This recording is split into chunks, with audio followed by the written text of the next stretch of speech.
Friends, we are in week number 2 of this series that we've titled Against All Odds, and looking at what does it look like to live a life of valor, a life of integrity, a life of intentionality, that we recognize that, yes, as followers of Christ, we're called to live, but so oftentimes we are willing to just kind of go through the motions. We saw last week about the story of Benaniah, a young man who had the courage, maybe a little bit of the craziness to chase a lion. And we saw how that is really our identity as followers of Christ, that we're called to live with this choice to make intentional, missional living impact. How we're called to see the opportunities before us and not simply just let them pass us by, but to make that intentional choice to live as we know as part of our mission to be missional influencers. We have influence over people every single day. And how do we use that to point people towards the gospel, towards a relationship with Jesus, towards an opportunity to engage with the God who knows them, who, just as Eileen prayed about, knows and has created our identity. And that's kind of a thread that we'll weave through this morning's time together. You may, maybe the hard circumstances you're walking through this morning is the fact that you were here pulling bushes yesterday and simply rolling out of bed was the hard circumstance. And so for those of you that are joining us online this morning, it just looks awesome. It looks crazy out there, but it looks like a work in progress. But those of you that were here yesterday for the church work day and who did projects outside or inside, we're so grateful for you and so thankful for your partnership with us in that way. It was fun to see the church come together and be around each other and just kind of enjoying something that we've missed out on quite a bit in the last year, of seeing the church, seeing the people who consider Community Covenant Church to be their church home, just really living life together. Maybe that's your hard circumstance. Maybe it was hard to get out of bed this morning. Maybe there's other difficult circumstances that are creeping up in your life. Maybe it's a financial hardship. Maybe it's a physical hardship. Maybe there's a medical diagnosis that you've gotten recently that has just destroyed you. Maybe there's a relational strife between you and your spouse, or you and a child, or you and a parent, or you and a coworker, and just has been mayhem to try to walk through. Has been heart-wrenching for you to walk through. And it's against that backdrop that we're doing this series, Against All Odds, where things seem insurmountable, like there's no hope, that the outcome that you're looking for is totally against the odds. This morning we're going to be in Daniel. Daniel's an Old Testament book, and typically in the later chapters it's prophetic, but these first few chapters that we're going to look at really recount this history of a young man named Daniel and his 3 friends that we know as Shadrach, Meshach, and Abednego. This morning we're looking at how their story is really one that is stacked up against them and against all odds. So if you've got a Bible with you this morning, I want to encourage you to open to Daniel chapter 1. If you've opened your Bible halfway, you're almost there. Daniel fits just after Psalms and Song of Solomon, Isaiah, Jeremiah, Lamentations, Ezekiel. You'll see Daniel. If you see Hosea, Joel, or Amos, Obadiah, any other names like that, turn just back a few pages because Daniel's close at hand there. If you're online with us this morning, open a new tab or grab your Bible or however you need to get to Daniel with us. But we're in Daniel chapter 1 this morning as we begin. We'll cover in these first 3 chapters during our time together. Daniel's story is one of, I won't say typical for the Israelites, but as you look back through the Israelites' history, from the point where God calls them to be his people as they're leaving Egypt, There's several occurrences where they walk in obedience and then they decide, hey, actually, God, we don't want to follow you anymore, and they make a turn. And they kind of do these cycles as you look through their history where they choose to follow God and then they say, actually, we're going to do our own thing. And as a way, as a recourse for God bringing them back on track, oftentimes they're enslaved by another country or they're taken over to exile. And in Daniel's story, as we read these opening chapters of Daniel, that's exactly what has happened. Due to the choices of their kingdoms and their kings and their rulers and the individuals as well, they have chosen to embrace other gods. They've chosen not to follow God's way. And as a recourse for that, as a loving God of seeking to bring them back into restoration of relationship with him, he's allowed them to be carried off into captivity. They've been carried off captive into captivity into Babylon. And so these opening chapters of Daniel recount this. Beginning in verse 5, says, the king assigned them a daily portion of the food that the king ate and the wine that he drank. Daniel is a young man who had high value in the Israelite territory, and the king makes this proclamation that the best of these prisoners is to be brought into his kingdom and trained up to be his servants. Not just lowly servants, but trained and educated in such a way that they would begin to absorb the Babylonian culture. They would begin to think like Babylonians. They would be trained by the highest teachers. And so he even gives them a daily portion of their food, and they would be educated for 3 years. And at the end of that time, they were to stand before the king. It says, among these choice men, among these men, these individuals who are called out here, are Daniel, Hananiah, Mishael, and Azariah of the tribe of Judah. And the chief of the eunuchs gave them names. Daniel he called Belshazzar, Hananiah he called Shadrach, Mishael he called Meshach, and Azariah he called Abednego. Eileen prayed this morning about how entrenched our identity is. And this is exactly what is happening here. You know, we know these stories. If you've been around the church, you know the story of Daniel, and you might know the story of Shadrach, Meshach, and Abednego. These are as household of names as you get if you've been around the church and heard an Old Testament story. But it's funny that we remember Daniel and his name as his Israelite name, but Shadrach, Meshach, and Abednego, we don't remember them as Hananiah, Mishael, and Azariah. Instead, we listen to their other names. But I think there's something that the enemy does oftentimes with us that we can kind of see already here, is that oftentimes we have an enemy who tries to hide what our true identity is. He tries to get us to embrace something else. He tries to get us to embrace an identity that is not what God has called us to be.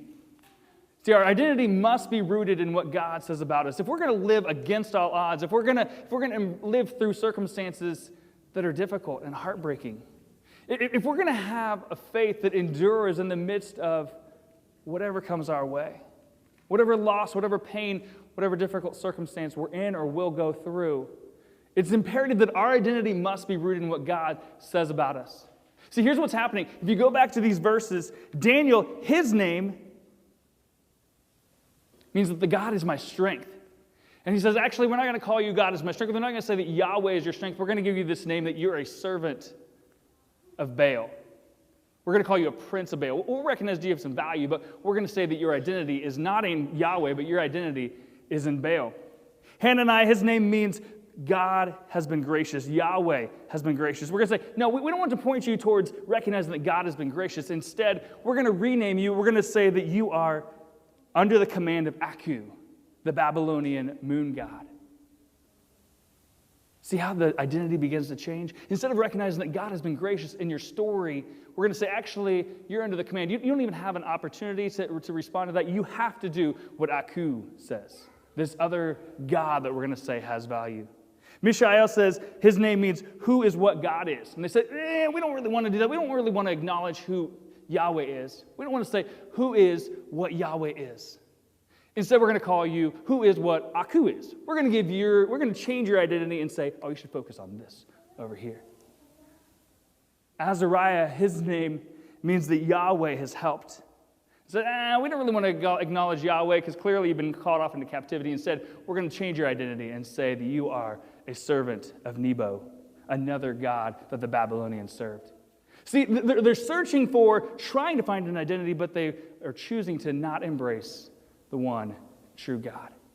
And so for us, it's imperative that we must recognize that our identity is rooted in what God says and who God says that we are. This is one of the main tactics that when we go through difficult circumstances that the enemy tries to wound us with. He says, that's not really your identity. No, really, your circumstance is your identity. There's no way out. There's no hope. And God says, no, what's your identity? You're a child that's been redeemed by me. You're a child who I have given my own son for to restore the relationship with you. You have value of worth. I created you, and I love you. So good. We're 2 verses into Daniel chapter 1. But Daniel, this one who says, God is my strength, resolved that he would not defile himself with the king's food or with the wine that he drank. Therefore, he asked the chief of the eunuchs to allow him not to defile himself. And God gave Daniel favor and compassion in the sight of the chief of the eunuchs. And the chief of the eunuchs said to Daniel, I fear my lord the king, who assigned your food and your drink. For why should he see that you were in worse condition than the youths who are your own age? So you would endanger my head with the king. The eunuch says, I can't do what you want to do because I don't think this is going to work out. And Daniel says, no, I know who my God is. He continues in verse 11. Then Daniel said to the steward, whom the chief of the eunuchs had assigned over Daniel, Hananiah, Mishael, and Azariah, test your servants for 10 days. Let us be given vegetables to eat and water to drink. Then let our appearance and the appearance of the youths who eat the king's food be observed by you, and deal with your servants according to what you see. So he listened to them in this matter and tested them for 10 days. And at the end of the 10 days, it was seen that they were better in appearance and fatter in flesh than all the youths who ate the king's food. So the steward took away their food and the wine they were given to drink and gave them vegetables. As for those 4 youths, God gave them learning and skill in all literature and wisdom, and Daniel had understanding in all visions and dreams. At the end of the time, when the king had commanded that they should be brought in, the chief of the eunuchs brought them in before the king, named Nebuchadnezzar. So what's the deal? Like, is Daniel this early historical vegetarian? Or what's going on? Is there something magical in vegetables? I mean, you've heard of Jack and the Beanstalk. Is there something to beans and we don't want to eat these choice meats? No, they recognize that for them, their eating of this food would be further confirmation of what the enemy was trying to do, trying to change their identity, trying to get them to close the window on who they were and who God truly was, and instead embrace a different identity. And Daniel, whose name means God is my strength, remembers his identity and says, no, that's not what we're going to do. We're not going to embrace this lifestyle. We're not going to embrace these foods that were offered to other gods. We're not going to embrace living in this lifestyle. Instead, we're going to cling to what we know to be true. Because we look at our ways as we were raised.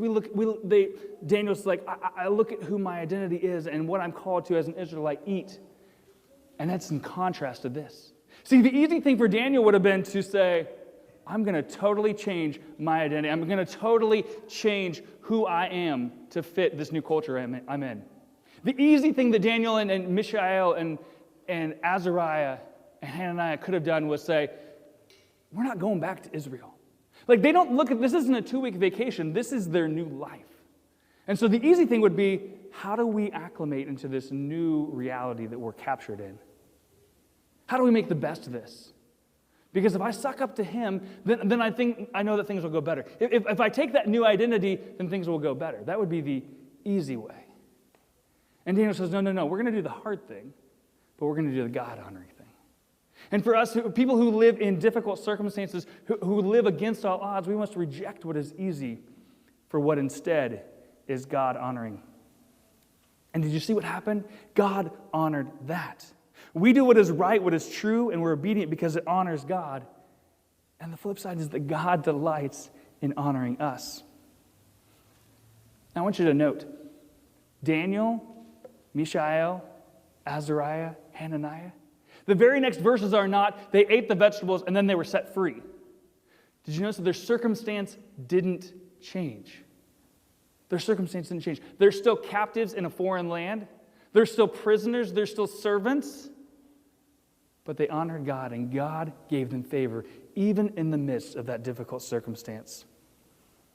It doesn't mean that it always relieves the pain or the sorrow or the hurt or the financial crisis or the job loss, but God honors those who honor Him. That's why obedience is such a big deal. That's why if you're single, this is why we must reject what is easy for what is God-honoring as you pursue relationships with others and as you anticipate marriage. If you're married, this is why you make the tough and smart decisions, the obedient decision to honor God with your words, your actions, and your time, both with your spouse and with others who might cause harm to that relationship with your spouse. This is why we honor God in our relationships. This is why we honor God in our jobs, working as hard as we can, being faithful to show up on time, being honest about how we spend our time, our money, what projects we're working on. Because at the root of our decisions about our job is the decision to honor God. This is why we honor God with our money. This is why we reject the easy decision to let our money tell us how we should spend it. Our culture says that we should spend our money on what brings us happiness, Or we allow fear to let us to drive it to spend it all on me rather than see every penny as an opportunity to invest in the work that God is doing. God, how do you want me to use what you have so richly blessed me with? We honor God with our money. This is why we honor God with what our mind it takes in, and why we reject the tendency to keep scrolling through Facebook, keep scrolling through social media, believing the lie that everyone else has a better house, a better car, better kids, a better vacation, the better life than we do. It's easy for us to idolize the glamorous picture that everyone else puts forward of their perfect life. But instead, we must choose to honor God, seeing our house, our family, everything we have as a gift from Him. Even your house, however outdated your house may feel, however small your house may feel, the reality is it's a staging ground for biblical hospitality. Did you know that there is not a single house that exists today that does not hold the potential for someone to choose to follow Jesus in? Like, there's not magical houses where people are more inclined to follow Jesus and houses where people will reject Jesus. Where you live, if you choose to honor God with the choices you make, has the potential to be a place of refuge and rest from the weariness of trying to do life apart from God, and the opportunity for someone to be encouraged in their relationship with Jesus or to begin a relationship with Him. Some of the best and most substantial work in this kingdom, in God's kingdom, is done at the dining room tables, the kitchen tables, the back patios, the front driveways of your own home. You can do the easy thing, which is to drive up to your house, drive into your driveway, push the little magic button that makes the magic door rise up. You drive on in, you press the magic button, the magic door closes, and you walk inside your house. That's the easy thing. The difficult thing, the God-honoring thing, is to engage in relationships with your neighbors. Engage in relationship with those who live around you, who work around you. You can make the hard decision to engage with your neighbors as a missional influencer for the purpose of building a relationship with them so that God is honored and glorified. But we believe that our circumstances are too hard sometimes. Our world is too polarized. Nobody does that anymore. Nobody invites people into their homes anymore. Nobody gathers for backyard barbecues. That's like 1954. Our circumstances are too hard. The odds are against us for building relationships with our neighbors. Maybe if we want the easy route, but instead of embracing easy, we step forward in what is God honoring. As Daniel's story and Mishael and Azariah and Hananiah's story continues in Daniel chapter 2, King Nebuchadnezzar has a dream, and Daniel's favor with God has given him the ability to discern dreams. And Nebuchadnezzar kind of goes off on this tangent and wants to know, once his magicians and dream fortune tellers of sorts, to not only interpret his dream, but tell him what his dream was. This is kind of his test that he puts forward. Are you really knowing what you're supposedly knowing? And obviously nobody can tell him what this dream is. No one except Daniel, because God's favor is upon him.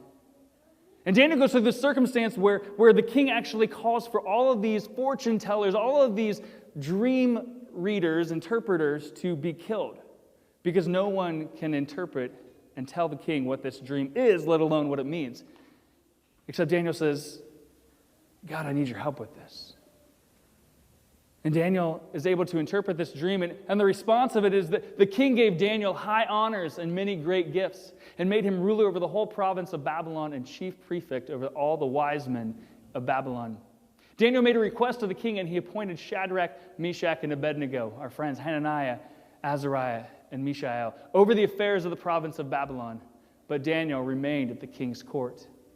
So we get this turn to this picture of elevating these three young men and Daniel to high area because of their faithfulness to God. Their willingness to step into situations, not taking the easy route, but in a way that honors God.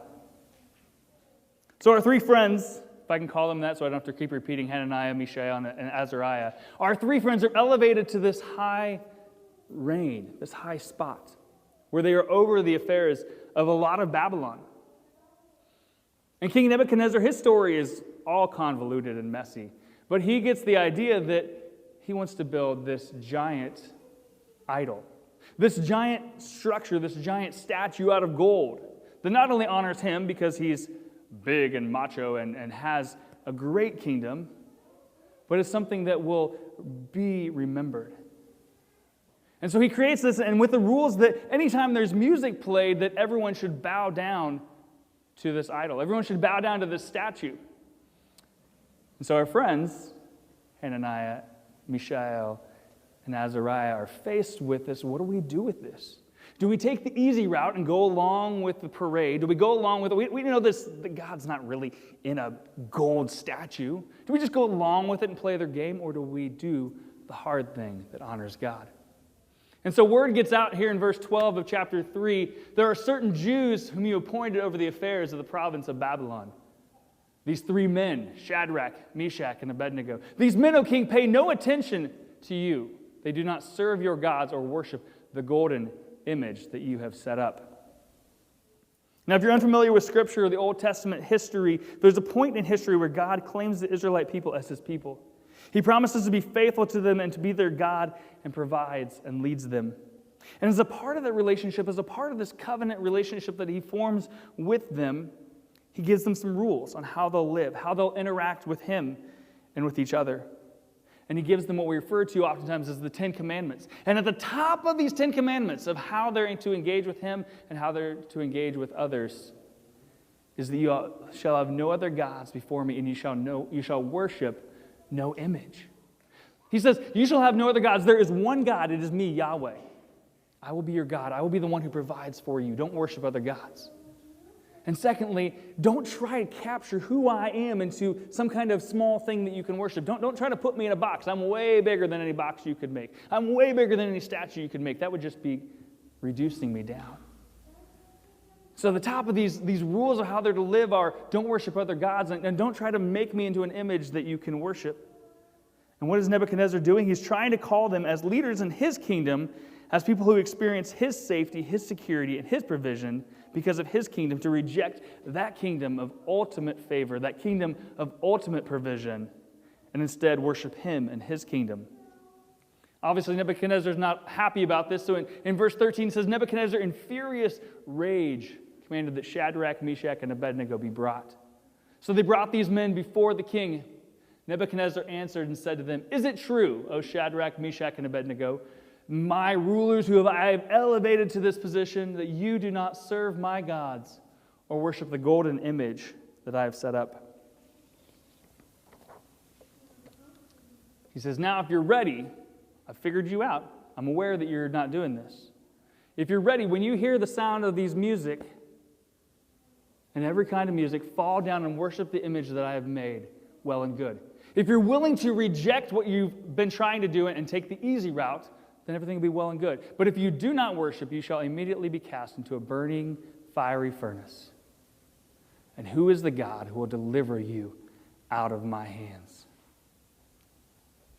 Then who is the God who will be able to rescue you from my hand? Do you really believe that you heard God right? Do you really think that this is something that isn't stacked against you? Man, it's in the roughest and the harshest of our circumstances that we cling to the fact that God is a faithful rescuer. God is a faithful rescuer, not as an add-on, but as his very identity, that he chooses to rescue. He chooses to engage. He chooses to be faithful and engage in our circumstance. And the boys know this to be true. Because in verse 16, they answered him and said to the king, O Nebuchadnezzar, we have no need to answer you in this matter. If this be so, our God whom we serve is able to deliver us from the burning fiery furnace, and he will deliver us out of your hand, O king. But if not, be it known to you, O king, that we will not serve your gods or worship the golden image that you have set up. See, there's a point in every difficult circumstance, even if it's at the worst point where we are so distraught, so lost, so broken, that we look up and we say, what is true about God? Oftentimes we wait until that moment, that difficult circumstance to think through what do we know about God. But for these 3 guys, they had made that decision long ago about what they knew to be true about who God was, what he was able to do. So friends, if you're not in a difficult circumstance right now, can I just encourage you to make that mental point or whatever you need to do to say, this is what I believe about God. This is what I know to be true about God.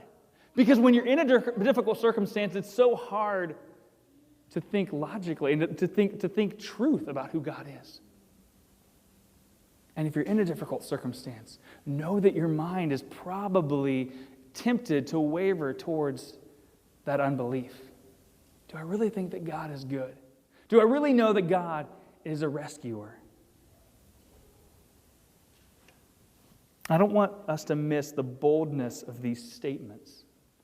Again, remember, you're in a foreign country, hauled away from your home, living as exiles. You're face to face with your own mortality, looking straight ahead at death. And they have the courage to say, we don't need to defend ourselves before you in this matter.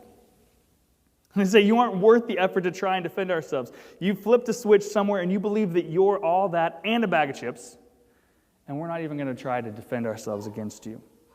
We could try to explain all the things that we've done for your kingdom. We could try to grovel. We could try to come up with a compromise, but we're not going to do that. We're not going to play games. You're not even worth it. Because our God is a rescuer. Because our God is faithful. Because we'd rather know that we are obedient to God in His ways rather than settle for a thin substitute just because it's an easier situation for a smoother ride.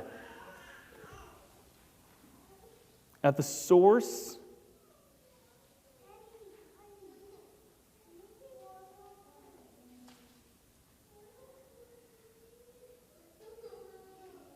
Nebuchadnezzar's answer to them in this is that what do you have to live for? Nebuchadnezzar's answer to them, his question back to them is, ultimately, what do you have to live for? If you're not willing to do this, what are you living for? What could be better? If you're not willing to take this easier route, what then are you living for? See, friends, many around us, many search for meaning in life apart from God.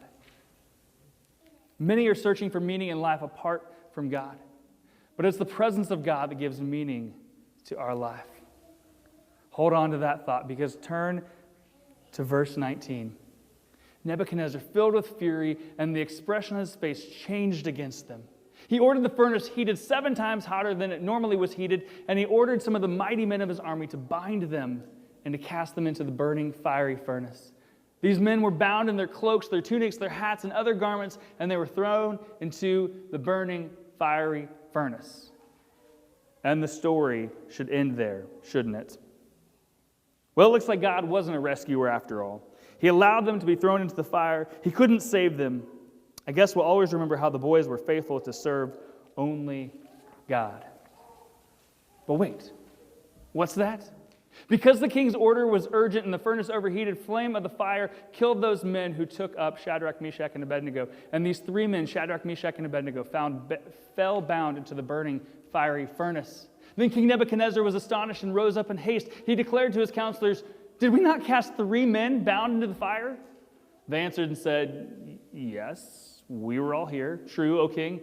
He answered and said, "But I see 4 men unbound, walking in the midst of the fire, and they are not hurt.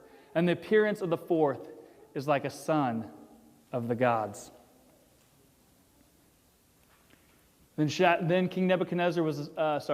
Nebuchadnezzar came near to the door of the burning fiery furnace. He declared, "Shadrach, Meshach, and Abednego, servants of the Most High God, come out and come here."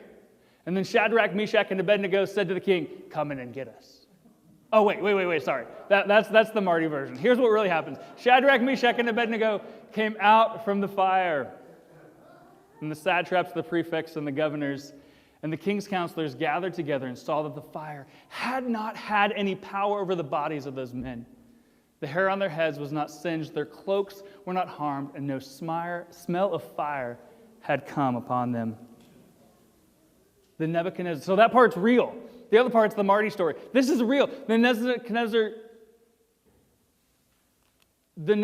answered and said to them, "Blessed be the God of Shadrach, Meshach, and Abednego, who has sent his angel and delivered his servants, who trusted in him and set aside the king's command and yielded up their bodies rather than serve and worship any god except their own God." Do you remember what the last main point was? That the world around us is looking for meaning apart from the presence of God. Nebuchadnezzar creates this meaning. He says, hey, every time you hear music, we're going to worship this thing. This is how our kingdom's going to continue. This is how it's going to bring us meaning. And they said, no, we're not going to do that. And they're searching for meaning. He says, okay, if you're not going to do this, then what do you have to live for? And when they live into that, when they're willing to submit to what God wants and honor God above all else, they show up with the presence of God in the midst of their difficult circumstance, in the midst of their end, what should have been their end, and shows, oh, this is what the meaning is. See, our true meaning is found in the presence of God. But regardless, they say, regardless of what happens, we're going to be faithful. And because of their faithfulness, of not embracing the easy, but choosing to be intentional about how they lived, choosing to honor God, what comes out of Nebuchadnezzar's mouth? Blessed be this God who was able to set you free, who is able to take care of you, provide for you. See, our circumstances, every difficult circumstance you go through, provides an opportunity for God to be praised. Provides an opportunity for you to know and trust in the faithfulness of God, for you to display what honoring God looks like. Think about your story. Blessed be the God of Matt. Blessed be the God of Jill. Blessed be the God of Mike or of Lori. Blessed be the God of you who trusted in God and set aside the fear of this life, who set aside the easy ways of this culture, who yielded their will, their choices, their plans, rather than serve and worship any God except their own, the true God. The one who has created you, cared for you, called you by name, given you an identity. The one who has honored you in obedience in your submission. The one who has rescued you because of his faithfulness. The one who has given you meaning for everything in your life. May he receive the glory. May he receive the praise.